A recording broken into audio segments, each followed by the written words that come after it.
Hello everyone, this is Jon at the Cougar Creek Ranch. I'm going to present you some of my adventures with an EndFed half-wave antenna. Yeah. Well, I'm calling adventures because I did have a lot of adventures trying to match the antenna. I was not familiar with this type of antenna, and I'm pretty new at this. After many years missing the hobby, I've been out of the ham radio for about 28 years. I'm a ham radio since 1968, and I'm a double E major in long-range radio communications.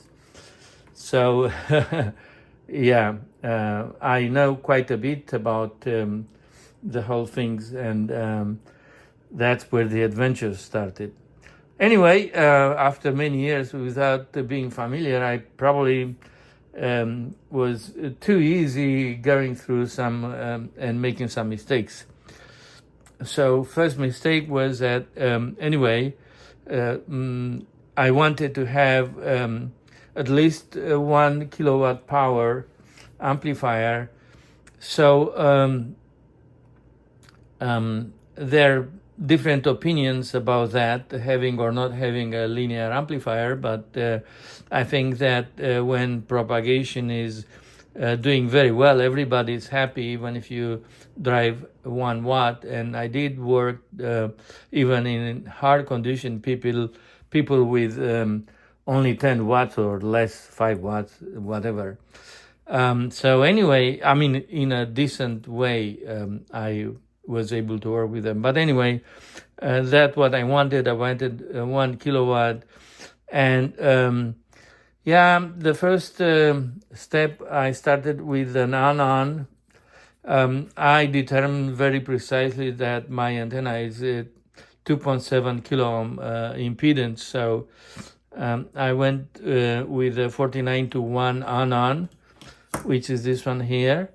And I thought, okay, if I'm going just to, tune my amplifier into the antenna with this on, and for a very short time, I will be able to get away with it. And I didn't have to reach kilowatt to, do quite a bit of damage. The input of this on had a 100 picofarad capacitor, which actually with nano VNA show very good results. But here it resulted into this. So you can see what's happening. So that was the first step on my adventure. So I end up making a 4 toroids 240-43, and I guess the last one I built is that one. That's an auto transformer model. But anyway, I did this, and in the box, on this box here, I was able to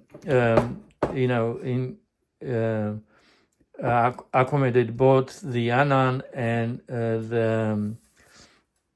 the choke.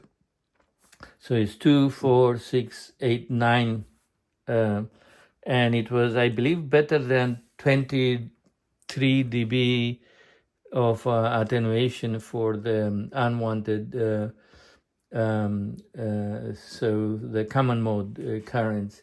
Anyway, the story with this was that after I match it and everything works fine. Anyway, from this point, I use as a capacitor at about 60 picofarads, just a piece of cable RG 400.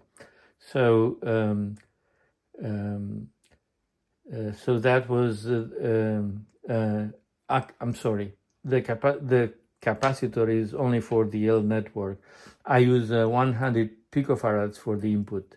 But anyway, what I wanted to say is that I went and I checked the temperature after a few minutes using a kilowatt from my power amplifier. This was hot. This was burning, right? So, okay, I went to the next step. So let's put this back. This is the past. Also, I wanted to say that I had a choke made with the RG 316, I believe. This is a smaller cable. And the only thing I can mention about this is that works also well as this one. But as I mentioned, the core of the toroids, they get too hot. So this is the last one I used, and actually this is an auto transformer. This is the last toroids I used, and the choke was also with 4 toroids. So 240-43. Well, what can I say? I had some adjustments here, so I find out that the best solution for me was to make these. This is the anon, and this is the choke. The anon 64-1 was the best for SWR, and I was happy with it for a little while because I was able to put 1 kilowatt plus into it, and it works. Everything it worked, so no problem. However, after a little bit of a longer period of time, SWR become visible, increasing every time I hold the microphone and I talk on the radio. So pretty much it went up into a total degradation, and I believe that I burned the cores in a sense that they were so hot that they went to the point of no return. So couldn't get this to match anything anymore. They are not working as an on and choke, nothing. It was just, gone. So destroyed. Yeah. So I get my nighttime on the computer studying a little bit more, and I end up thinking that, well, maybe it's going to be a good idea to do a matching L network for 7 megahertz band with air core coil and for the capacitor at the feed point, I used a RG400 cable. That when I started to use an cable for a capacitor. So I did that. Man, that worked wonderful. That's the connection to the hot point, connection to the antenna.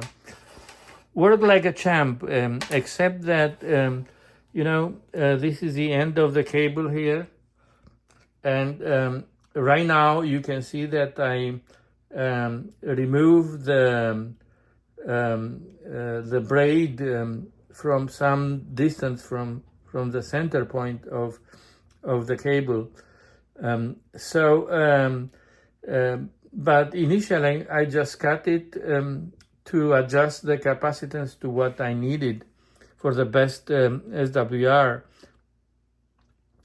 And I was talking with one of my friends, Wes, WB6, what is that? Man, I forget, DXR.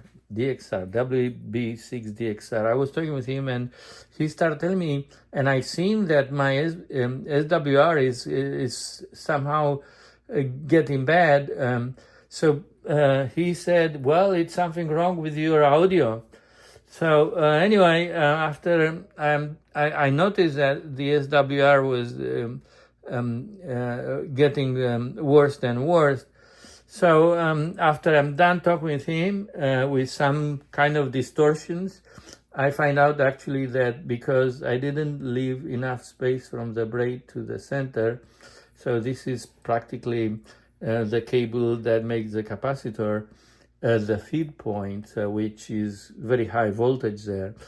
So it was arching, so it was kind of like I was running a fuse. I'm going to call my the SB221 amplifier, I'm going to call it the welder. I guess that would be an appropriate name. Yeah. So, I had this, so after I finished this problem, everything works and no more problem. The only thing that I was not happy with is the fact that I was using this wood box, which is more or less appropriate. I think that I can keep it running for like few years without having problems, even with the rain we have here in Oregon. But I decided that I will build something much better. So this is a final solution, and this is working. Is proved to be working very well. So this one has a, let's see where I put that, I lost, here it is. So I can hermetically seal the box, and I have a, like an insulator here for the antenna, and also the capacitor, which is this piece of cable, RG400, I just coil it somehow inside the box. So I am proud. This looks very professional and will be hermetically sealed. And anyway, I do have some dimensions that I will put onto this video. So I took a picture of some notes, but I made quite a bit, a number of mistakes, which is fine. I think that I learned a lot, so I just want to have a spider running here with my things. Let me put it down somewhere. Okay, so key things that I can tell you about this adventure. At 6 meter high, EndFed impedance is about 2.7 kilo ohms. So if you use less than 200 watts, toroid transformer on plus choke can be used. You can do that at, below 200 watts, you're gonna be probably safe. 100 picofarads on the primary, on the transformer works well if you use a high voltage, like 5 to 10 kilovolts capacitors. 4 pieces, 240-43 toroids will not withstand 1 kilowatt power, at least for me. I don't know. I don't think that I was doing anything special or not, but man, they just got destroyed, these ones here. Yeah. So both of them, 4 toroids on the choke and the anon. And the anon, for me, worked 64-1, basically. The L matching serial air coil plus cap at the feed point. The cap made of RG400 cable works well. I try to use, and I have it somewhere here. This is a 2 pieces 100 picofarad that I try to use, and I don't know. It shows some kind of after using and probably getting hot, I believe, they start the SWRs start changing. So not very good, right? Now I can tell you that in fact the fine adjustment I'm doing, stretching or shortening the length of the coil, and this 3 millimeter diameter coil made out of a copper tube, it doesn't change after you get it to the point you stretch it at the dimension you want it, it's gonna stay there, so no problem. That's why, for example, this one is 10 gauge wire, and it's a little bit more flimsy, because it's only 2.5 millimeter diameter. So actually the tubes works better because it has a little bit more rigidity, and you don't really need that weight of the copper in for the 10 gauge wire. Anyway, so I don't like to use the capacitors, the ceramic capacitors. This actually they're 10 kilovolts, and I don't know what was causing them to produce some kind of change on SWR, but they're changing something. Anyway, they're gone.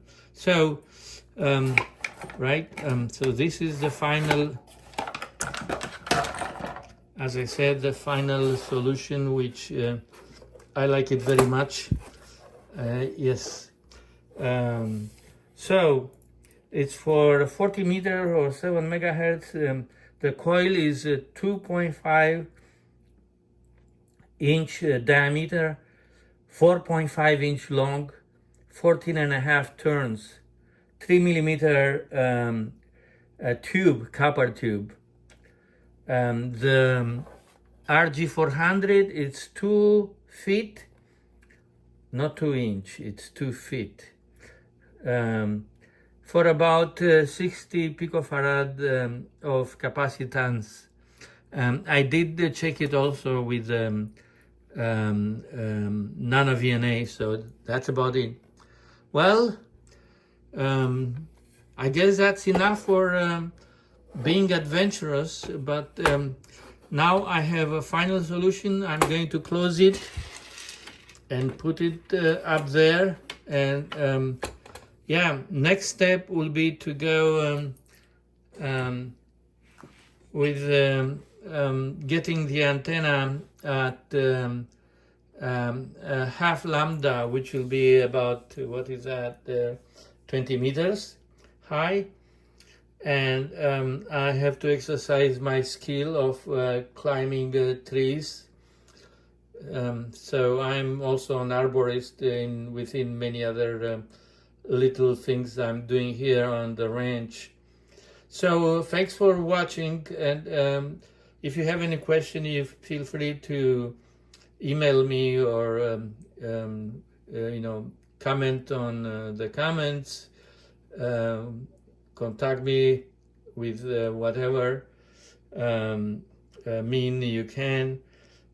Some on YouTube, I have my channel there, so it's probably gonna be easy to just use my name, and you'll get the email and stuff like that. Anyway, November 6th, November X-ray Whiskey 73, my friends. Enjoy the ham radio adventures. I'm trying to give you a copy of a script I put together about the key items, so eventually you can stop the video and read the information.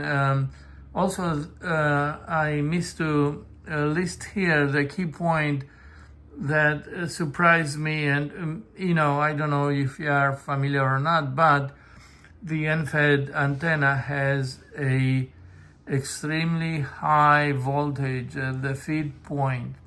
So be aware that if you run a lot of power with your power amplifier, you're gonna burn something which actually is not that bad. You're gonna learn something from that. Okay. This setup looks much better, very much professional, and the cable doesn't get outside of the box anymore like in the wooden box. Yeah, I just wrap it around inside the box. So this looks beautiful, and I'm going to check now the response of the antenna, the SWR on 7 megahertz. So this is SWR plot right at the output connector of the power amplifier. So it's below 2.3 at 7 megahertz and below below 2 at 7.3 megahertz. So somewhere there, I'm actually going to check the power level on a few spots. I wanted to close this, even if probably I left over a lot of details and stuff. So if you are interested, try to reach me somehow, commenting to the video or something. So this was a very enjoyable experience, and I felt that I learned a lot about the EndFed antennas and how to set up and match your network, and how to drive it with a little bit of power. So I'm happy with what I get so far. As I mentioned, I'm going to go to 20-meter height, and that will be eventually a change in the impedance of the antenna, but I'm not sure. I'm going to figure out that later. But I am set up for another few, 2-3 months of having a lot of fun with the EndFed antenna. So my friends, I am going to close here, and I hope you enjoy the presentation. Have a wonderful day, and 73 November 6, November X-ray Whiskey.